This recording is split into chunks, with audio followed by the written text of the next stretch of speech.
Hi hello welcome. ಈ ದಿನ ನಾವು ಸಿಂಪಲ್ಲಾಗಿ ಒಂದು ಬ್ರೇಕ್ಫಾಸ್ಟ್ ಮಾಡೋಣ. ಅವಲಕ್ಕಿ ಮತ್ತು ರವೆನ ಉಪಯೋಗಿಸಿ ಒಂದು ಬ್ರೇಕ್ಫಾಸ್ಟ್ ಮಾಡೋಣ. ಇದು ಬ್ರೇಕ್ಫಾಸ್ಟು ಕೂಡ ಆಗುತ್ತೆ ಮತ್ತು ಈವ್ನಿಂಗ್ ಸ್ನ್ಯಾಕ್ಸು ಕೂಡ ಆಗುತ್ತೆ. ಈಗ ಮೊದಲಿಗೆ ನಾವು ಇಲ್ಲಿ ಒಂದು ಬೌಲು ಅವಲಕ್ಕಿ ತೊಗೊಂಡಿದ್ದೀನಿ. ಈಗ ಅದನ್ನು ಒಂದೆರಡು ಮೂರು ಬಾರಿ ವಾಶ್ ಮಾಡ್ಕೊಳ್ಳೋಣ. ಸ್ವಲ್ಪ ನೀರು ಹಾಕಿ ಚೆನ್ನಾಗಿ ತೊಳ್ಕೊಳ್ಳೋಣ. ಈಗ ನೋಡಿ 2 ಸಾರಿ ಅವಲಕ್ಕಿನ ಚೆನ್ನಾಗಿ ತೊಳೆದಿಟ್ಕೊಂಡಿದ್ದೀನಿ. ಈಗ ಅದಕ್ಕೇ ಒಂದು ಬೌಲ್ನಲ್ಲಿ ರವೆನ ಹಾಕ್ತಾಯಿದ್ದೀನಿ. ನೀವು ಮೀಡಿಯಮ್ ಸೈಜ್ ರವೆನ ತೊಗೊಳ್ಬೋದು, ಮಾಮೂಲಿ ಬಾಂಬೆ ರವೆನಾದರೂ ಕೂಡ ತೊಗೊಳ್ಬೋದು. ಈಗ ಅದಕ್ಕೇ ನಾನು ಒಂದು ಬೌಲಷ್ಟು ಮೊಸರು ಹಾಕ್ತಾಯಿದ್ದೀನಿ. ಈಗ ಇದನ್ನು ಮಿಕ್ಸ್ ಮಾಡಿ ಒಂದು 10 ನಿಮಿಷ ರೆಸ್ಟ್ ಮಾಡೋಕ್ಕೆ ಬಿಡಬೇಕು.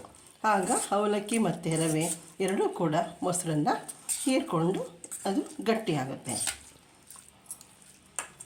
ಈಗ ಇದು ಒಂದು 10 ನಿಮಿಷ ಹಾಗೆ ಇಡಬೇಕು. ನೋಡಿ, ಈಗ ಅವಲಕ್ಕಿ ರವೆ ಮೊಸರು ಎಲ್ಲ ಕೂಡ ನೆಂದಿದೆ. ಈಗ ಇದಕ್ಕೆ ಸ್ವಲ್ಪ ಚಿಲ್ಲಿ ಫ್ಲೇಕ್ಸ್ ಹಾಕೋಣ ಲೈಟಾಗಿ, ಮತ್ತು ಒಂದು ಸ್ವಲ್ಪ ಜೀರಿಗೆನ ಹಾಕೋಣ, ಮತ್ತು ಸ್ವಲ್ಪ ಕೊತ್ತಂಬರಿ ಸೊಪ್ಪು,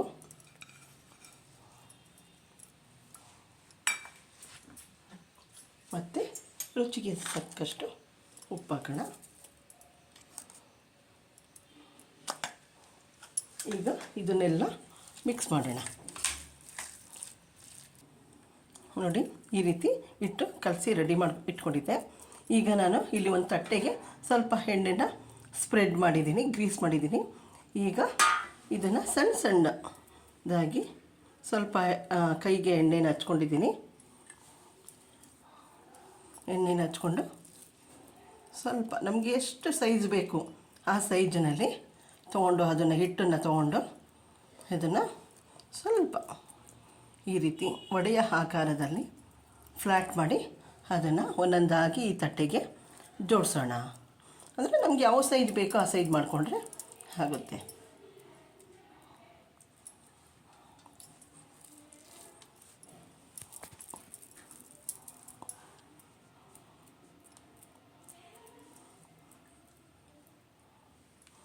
ಎಲ್ಲನೂ ಕೂಡ ಇದೇ ರೀತಿ ಮಾಡ್ಕೊಳ್ಳೋಣ. ನೋಡಿ, ಈ ರೀತಿ ಸಣ್ಣ ಸಣ್ಣದಾಗಿ ಮಾಡಿ ಅದನ್ನು ಈಗ ಒಲೆ ಮೇಲಿಟ್ಟು ಆವಿಲಿ ಬೇಯಿಸ್ತಾ ಇದ್ದೀನಿ, ಇಡ್ಲಿ ರೀತಿ. ಈಗ ಅದು ಒಂದು 12 ನಿಮಿಷ ಬೇಯಬೇಕು. ಈಗ ಅದಕ್ಕೆ ಒಂದು ಮುಚ್ಚೋಣ.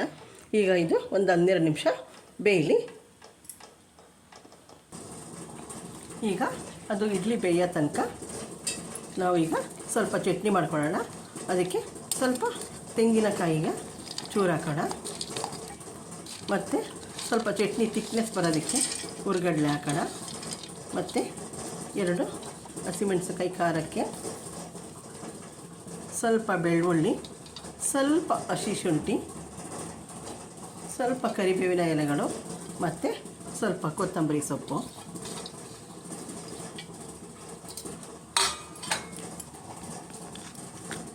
ಮತ್ತು ರುಚಿಗೆ ತಕ್ಕಷ್ಟು ಉಪ್ಪು ಹಾಕಿ ಈಗ ಇಷ್ಟನ್ನು ಸೇರಿಸಿ ಚಟ್ನಿ ಮಾಡ್ಕೊಳ್ಳೋಣ.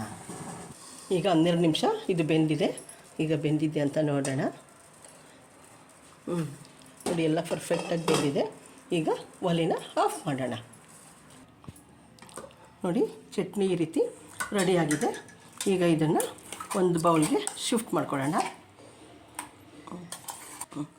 ನೋಡಿ, ಇಲ್ಲಿ ಅವೇನಲ್ಲಿ ಬೇಯಿಸಿದ್ವಲ್ಲ ಅದು ಈ ರೀತಿ ರೆಡಿಯಾಗಿದೆ. ನೋಡಿ, ಎಷ್ಟು ಸಾಫ್ಟಾಗಿದೆ, ಸ್ಪಂಜ್ಗಳಿಗೆ ಸಾಫ್ಟಾಗಿದೆ.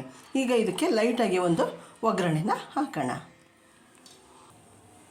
ಒಲೆನ ಆನ್ ಮಾಡಿದ್ದೀನಿ. ಅದ್ರ ಮೇಲೆ ಒಂದು ಬಾಣಲೆ ಇಟ್ಟು ಅದಕ್ಕೆ ಈಗ ಒಂದು 2 ಸ್ಪೂನ್ ಎಣ್ಣೆನ ಹಾಕೋಣ. ಎಣ್ಣೆ ಸ್ವಲ್ಪ ಬಿಸಿ ಆಗಲಿ.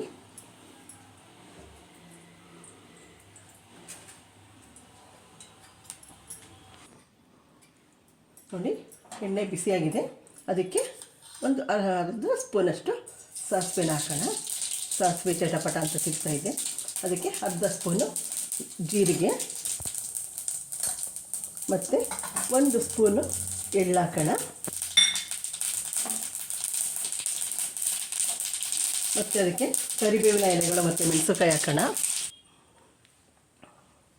ಈಗ ಅದೇ ಒಗ್ಗರಣೆಗೆ ಸ್ವಲ್ಪ ಲೈಟಾಗಿ ಅಚ್ಕಾರದ ಪುಡಿನ ಹಾಕೋಣ. ಇದು ಸ್ವಲ್ಪ ಕಲ್ಲರು ಮತ್ತು ಖಾರ ಎರಡನ್ನೂ ಕೂಡ ಕೊಡುತ್ತೆ. ಸ್ವಲ್ಪ ಗರಂ ಮಸಾಲ ಮತ್ತು ಲೈಟಾಗಿ ಈ ಮಸಾಲೆಗೆ ಬೇಕಾದಷ್ಟು ಉಪ್ಪು ಹಾಕೋಣ. ಈಗ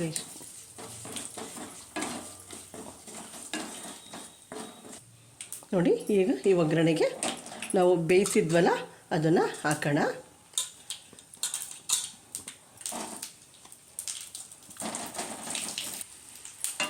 ಈಗ ಎಲ್ಲ ಹೊಂದ್ಕೊಳ್ಳೋ ರೀತಿ ಮಿಕ್ಸ್ ಮಾಡೋಣ.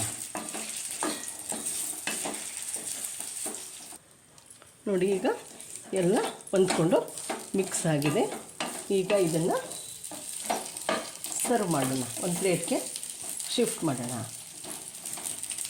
ಒಲೆ ಆಫ್ ಮಾಡ್ತಾಯಿದ್ದೀನಿ. ನೋಡಿ, ತಿಂಡಿ ರೆಡಿಯಾಗಿದೆ. ಅಂದರೆ ಅವಲಕ್ಕಿ ಮತ್ತು ರವೆನ ಉಪಯೋಗಿಸಿ ಮಾಡಿರುವಂಥ ಬ್ರೇಕ್ಫಾಸ್ಟು. ಇದು ಬ್ರೇಕ್ಫಾಸ್ಟ್ ರೆಸಿಪಿನೂ ಕೂಡ ಹೌದು.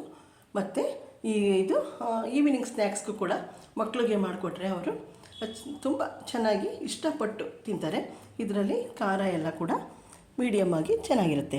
ಮಕ್ಕಳಿಗೆ ಕೊಟ್ಟರೆ ಈ ರೀತಿ ಫೋರ್ಕಲ್ಲಿ ತೊಗೊಂಡು ಚಟ್ನಿನಲ್ಲಿ ಡಿಪ್ ಮಾಡಿ ತಿಂದರೆ ಸಖತ್ತಾಗಿರುತ್ತೆ. ಈ ವಿಡಿಯೋ ನನ್ನ ಇಷ್ಟ ಆದಲ್ಲಿ ಲೈಕ್ ಮಾಡಿ, ಶೇರ್ ಮಾಡಿ, ಸಬ್ಸ್ಕ್ರೈಬ್ ಆಗಿ. Okay, thank you.